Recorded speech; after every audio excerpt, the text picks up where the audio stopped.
ये मिसाइल परीक्षण क्यों किया और ये भारत को क्या संदेश देता है?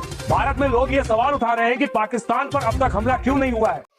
हेलो गाइस, मैं हूं तस्कीर, मैं हूं नोमान और हम देख रहे हैं इस वीडियो में Indian media shocked on Pakistan tested hypersonic missile. Indian media का रिएक्शन देखेंगे इसके ऊपर क्या आ रहा है। जो भी मिसाइल टेस्ट की थी हमने इसके ऊपर एक वीडियो बनाया था कल, तो उसमें पता चल रहा था भाई वो ट्रेल वगैरह जो बनाई थी ना खतरनाक रंगीन वाली, तो उसके ऊपर क्या रिएक्शन आ रहा है इंडियन मीडिया का वो देखते हैं। So let's go.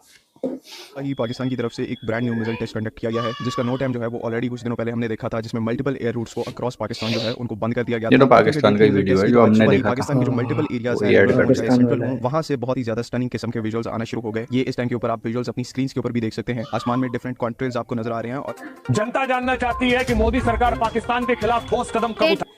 आज पाकिस्तान अल्हम्दुलिल्लाह दुनिया के एक और एलीट क्लब का मेंबर बन गया। ये मिसाइल परीक्षण क्यों किया और ये भारत को क्या संदेश देता है? भारत में लोग ये सवाल उठा रहे हैं कि पाकिस्तान पर अब तक हमला क्यों नहीं हुआ है और उसे मिसाइल परीक्षण के लिए इतनी छूट क्यों दी जा रही है। पाकिस्तान की सेना इस क्षमता को भारत को इंटिमिडेट करने के लिए प्रदर्शित कर रही है। और आज सुबह फजर के बाद 5:58 पर बलूचिस्तान की सूबाई दारुल हुकूमत क्वेटा और क्वेटा के मज़ाफात में फजा पर कुछ देखा गया। पाकिस्तान के हालिया मिसाइल परीक्षण का उद्देश्य भारत को डराना है।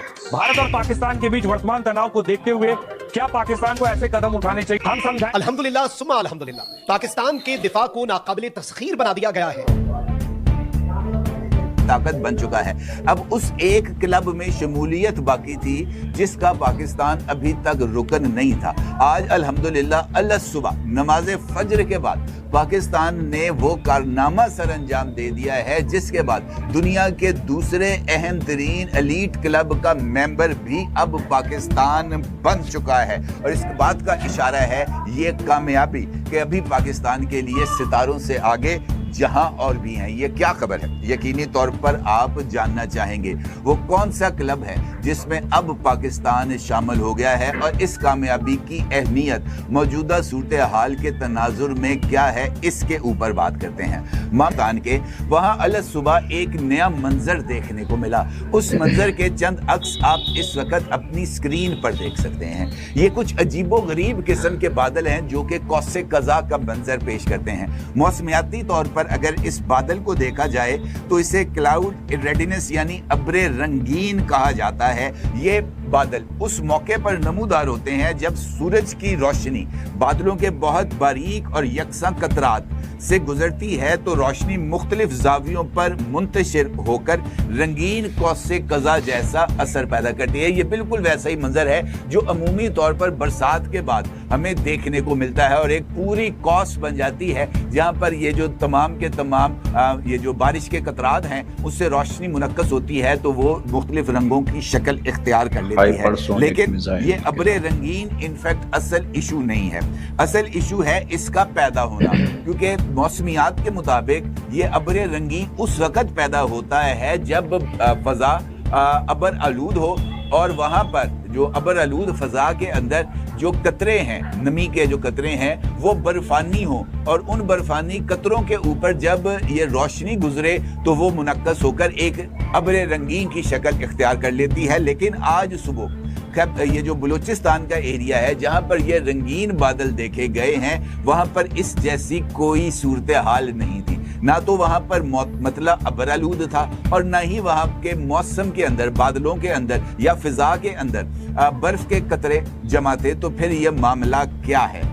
बताया ये जाता है कि 28 अक्टूबर 2025 सुबह तकरीबन 5:30 पर बलूचिस्तान के इलाके में पाकिस्तान की तरफ से एक नया कारहाय नुमाया सर अंजाम दिया गया है और ये एक मिसाइल टेस्ट है। और ये एक ऐसा मिसाइल टेस्ट है जो कि इससे पहले दुनिया के महज 5 ममालिक ही ऐसे हैं जो कि इस तरह का मिसाइल टेस्ट कर चुके हैं।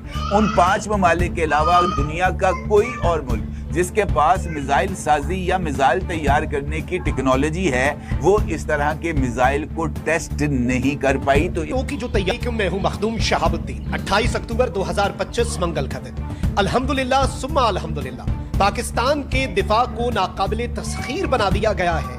और आज सुबह फजर के बाद 5:58 पर बलूचिस्तान की सूबाई दारुल हुकूमत क्वेटा और जैसा कि आप सब लोगों को पता है कि एक बहुत ही इंपॉर्टेंट टॉपिक के ऊपर बात की थी, बिकॉज पाकिस्तान के जो कुछ रिमोट एरियाज है वहां से कुछ काफी इंटरेस्टिंग और स्टनिंग किस्म की वीडियोस और विजुअल्स हमें देखने को मिले थे, जिसके ऊपर हमने इनिशियल एनालिसिस जो है वो कल दिया था, जिसमें हमने कहा था कि ये पाकिस्तान का एक मिसाइल टेस्ट हो सकता है। और सेकंड पॉसिबिलिटी हमने यहाँ पर ये रखी थी कि ये एक हाइपरसोनिक ग्लाइड व्हीकल का टेस्ट हो सकता है। और ये जो एक इतना बोल्ड एनालिसिस हमने आपके सामने रखा था, इसको बैक करने के लिए हमारे पास कुछ पॉइंट्स थे, कुछ ऐसे इवेंट्स हुए थे जिनकी बेस पे हमने ये एनालिसिस आपके सामने रखा था, जिसके बारे में हम आगे चल के वीडियो के अंदर बात करेंगे कि वो कौन कौन से इवेंट्स थे जिसकी वजह से कल जो कुछ हुआ उसे हमने एक मिसाइल टेस्ट के तौर पर डिफरेंशिएट किया। लेकिन अब हुआ कुछ इस तरह से कि कल शाम को पाकिस्तान का जो मीटियोरोलॉजी डिपार्टमेंट है उनकी तरफ से एक ऑफिशियल क्लैरिफिकेशन आती है ट्वीट की सूरत में, और वो ये कहते हैं कि कल सुबह पाकिस्तान के डिफरेंट रिमोट एरियाज के अंदर जो कुछ विजुअल्स देखने को मिले वो और कुछ नहीं बल्कि एक नेचुरल फिनोमेना है, यानी कि कुदरती मनाजर थे, जिसे पीएमडी की तरफ से यानी कि पाकिस्तान मीटियोरोलॉजी डिपार्टमेंट की तरफ से लेंटिकुलर क्लाउड्स का नाम दिया गया। Lenticular clouds basically cloud formation का नाम है जो कि ट्रोपोस्फेयर के अंदर लो टेम्परेचर की वजह से ट्रैप हो जाते हैं और जमीन से देखने पर ये एक क्लाउड फॉर्मेशन के तौर पर नजर आते हैं, यानी कि बादलों का एक बहुत बड़ा झमगट्टा होता है। उन्हें बेसिकली लेंटिकुलर क्लाउड्स कहा जाता है। ये बेसिकली नेचुरल फॉर्म में हाई एल्टीट्यूड्स के ऊपर फॉर्म होते हैं। अब यहाँ पर ऑफिशियल एक्सप्लेनेशन मौजूद है और सवाल यहाँ पर ये पैदा होता है कि कल जो पाकिस्तान के अंदर मनाजिर देखे गए क्या वो वाकई ही लेंटिकुलर क्लाउड्स थे, क्या वो वाकई ही नेचुरल मनाजिर थे? तो इसका जवाब है बिल्कुल भी नहीं। अपनी तसल्ली के लिए आप लोग लेंटिकुलर क्लाउड्स लिख के गूगल के ऊपर भी सर्च करते हैं कि ये जो पर्टिकुलर क्लाउड होते हैं, इस तरह की किस्म के जो बादल होते हैं, उनकी शेप किस तरह की होती है और कल जो विजुअल्स पाकिस्तान के डिफरेंट एरिया से निकल के आए उनके अंदर कितना बड़ा डिफरेंस है, आप ये जाकर खुद ऑब्जर्व कर सकते हैं। यहाँ पर भी मैं आपको कुछ एग्जांपल्स दिखा देता हूँ। ये पर्टिकुलर पिक्चर जो है वो कोयटा के ऊपर ली गई है और कहीं से भी आपको ये लेंटिकुलर क्लाउड फॉर्मेशन नजर नहीं आ रही, बिकॉज कुछ भी मैच नहीं कर रहा। इसके बरक्स मैं आपको यहाँ पर एक पिक्चर दिखाता हूँ। ये जो पिक्चर आप इस टाइम के ऊपर अपनी स्क्रीन के ऊपर देख रहे हैं, ये चाइना का एक सैटेलाइट किलर मिसाइल है जिसे DN3 का नाम दिया गया है। ये बेसिकली जब चाइना ने इसको टेस्ट किया था तो इसका जो फ्लाइट पाथ था चाइना के अंदर कैप्चर हुआ था और ये इस पिक्चर में इसी का फ्लाइट पाथ शोकेस कर रहा है। अब राइट साइड के ऊपर आप चाइना के मिसाइल की पिक्चर देख रहे हैं और लेफ्ट साइड के ऊपर कोयटा के ऊपर कल सुबह को ली गई पिक्चर आपके सामने है जो कि पाकिस्तान के अंदर ली गई थी। और आप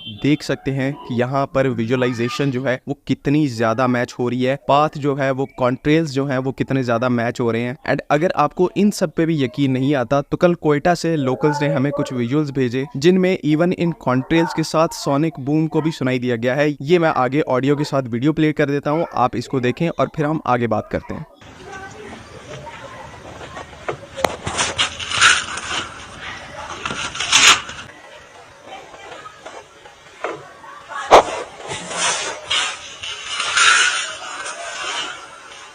तो आप लोगों ने क्लियरली सुना, एक सोनिक बूम जो है वो आपको सुनाई दी। एंड नॉर्मली ऐसा तब होता है जब कोई भी प्रोजेक्टाइल स्पीड ऑफ साउंड को क्रॉस करता है, यानी कि आवाज की स्पीड से ज्यादा उस प्रोजेक्टाइल की स्पीड हो जाती है, तब हमें एक सोनिक बूम सुनाई देती है। वो स्पीड जो है वो मार्क 1 भी हो सकती है, वो स्पीड मार्क 5+ भी हो सकती है जो कि हाइपरसोनिक स्पीड होती है, वो स्पीड मार्क 10 भी हो सकती है। और एक टाइम के लिए आप इन सब जो विजुअल एविडेंसेस हैं उनको साइड पर भी रख दें तो इस चीज की यहाँ पर क्या एक्सप्लेनेशन बनती है कि एट द सेम टाइम जब पाकिस्तान के अंदर ये मनाजिर हमें देखने को मिल रहे थे, उसी दौरान अरेबियन सी के ऊपर अमेरिकन RC-135 कोबरा बॉल जो एयरक्राफ्ट बैलिस्टिक मिसाइल और ऐसी HGVs को ट्रैक करने के लिए यूनाइटेड स्टेट्स एयरफोर्स की तरफ से डिप्लॉय किया जाता है, वो उस टाइम अरेबियन सी के अंदर एक्टिवली ऑपरेट कर रहा था। तो आपके ख्याल में क्या यूनाइटेड स्टेट्स एयरफोर्स का ये एयरक्राफ्ट इतनी दूर से पाकिस्तान के अंदर सिर्फ एक नेचुरल फिनोमिना देखने आया होगा? बिकॉज यूएस की तरफ से स्पेशली इस एयरक्राफ्ट को यूनाइटेड स्टेट्स से यहाँ पर पाकिस्तान के मिसाइल टेस्ट को ऑब्जर्व करने के लिए भेजा गया। पहले ये एयरक्राफ्ट मेनलैंड यूनाइटेड स्टेट्स से उड़कर कतर की अल उदैद एयरबेस के ऊपर लैंड हुआ और बाद में अल उदैद एयरफोर्स बेस से टेक ऑफ करके कल सुबह 4 से 5 के दरमियान ये एयरक्राफ्ट जो है वो अरेबियन सी के अंदर ऑपरेट करने लग पड़ा। तो हमने यहाँ पर देखा कुछ काफी ज्यादा मीडिया मतलब इस चीज को कवर कर रही है और यहाँ पर जैसा कि हम भी बोल रहे थे एक वीडियो देखने के बाद कि ये जो मिसाइल टेस्ट है इसको सीक्रेट रखा जा रहा था, मतलब ऐसा बोल रहे थे। और बहुत से हमारे वीडियो में उसमें कमेंट भी आए थे कि भाई ये फेक है, इसको मतलब अभी ऑफिशियली खोला नहीं गया है या ये फेक न्यूज हो सकती है। तो ये बोला जा रहा है कि भाई इसको छुपा कर रख रहे हैं, मतलब ज्यादातर कोशिश ये है पाकिस्तान की कि इसको छुपा कर रखें। लेकिन जब मिसाइल टेस्ट हुआ है बहुत सारे इशारे इसी तरफ जा रहे हैं कि भाई ये हाइपरसोनिक का मिसाइल टेस्ट हो सकता है, क्योंकि पूरा एयर स्पेस बंद करने के बाद तो वैसे ही कोई मिसाइल टेस्ट होता है और अमेरिका का प्लेन भी वहां पर घूमता हुआ नजर आया है जो चेक करता है भाई हाइपरसोनिक मिसाइल का। हाँ, तो ये सारी चीजें इशारा तो यही कर रही हैं कि भाई मिसाइल टेस्ट कर लिया है पाकिस्तान ने। दिखाना होगा पाकिस्तान को भी कि हमारे पास ये मिसाइल टेस्ट है, और 4 से 5 मुल्कों के पास है मिसाइल, मतलब ये वाली हाइपरसोनिक, तो हमने ये इसका टेस्ट सक्सेसफुली कर लिया है, तो हमारे पास भी उस लिस्ट में आने का मौका मतलब हो गया। तो हो सकता है भाई इससे जंग को थामने में थोड़ी सी वो मिले। बाकी आप लोग क्या पॉइंट ऑफ व्यू रखते हो इस पे कमेंट सेक्शन में जरूर बताना। एंड करते हैं वीडियो को, बाय बाय, टेक केयर।